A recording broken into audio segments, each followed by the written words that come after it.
ودخلوا الصحابة على رسول الله صلى الله عليه وسلم وأرادوا أن يغسلوه، فغسلوا علي بن أبي طالب ومعه الفضل بن العباس والعباس رضي الله عنه. وقد قال أبو بكر: سمعت رسول الله صلى الله عليه وسلم يقول: ما قبض نبي إلا دفن حيث يقبض. فقالوا: إذن يدفن في المكان الذي مات فيه. فحفر له في حجرة عائشة رضي الله عنها وفي المكان الذي مات فيه. ثم صلى عليه الصحابة زرافات ووحدانا، يعني يدخل الناس جماعات فيصلوا عليه من غير إمام. ثم دفنوه صلى الله عليه وسلم ووضعوه في التراب. وكل أرض كانت تتمنى أن تكون قبرا لرسول الله صلى الله عليه وسلم.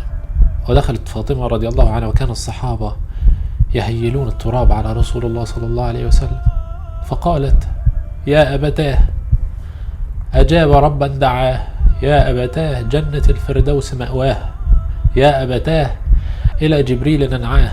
ثم قالت: أطابت أنفسكم أن تحثوا التراب على رسول الله صلى الله عليه وسلم.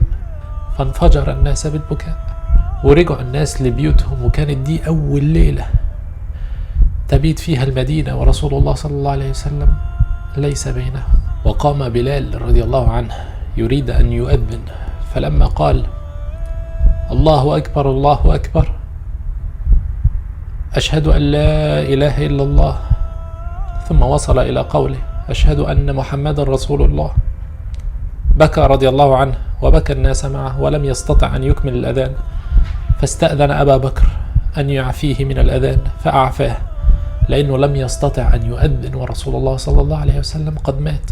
وقال أنس بن مالك رضي الله عنه: والله ما رأينا يوما كان أنور من يوم دخل فيه رسول الله صلى الله عليه وسلم المدينة، ولا يوما كان أظلم من يوم مات فيه رسول الله صلى الله عليه وسلم.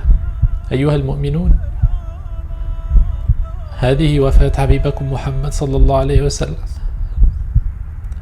وقد ترك لكم سنته. صلوا على حبيبكم محمد صلى الله عليه وسلم، فإن كان رسول الله قد مات فما ماتت رسالته،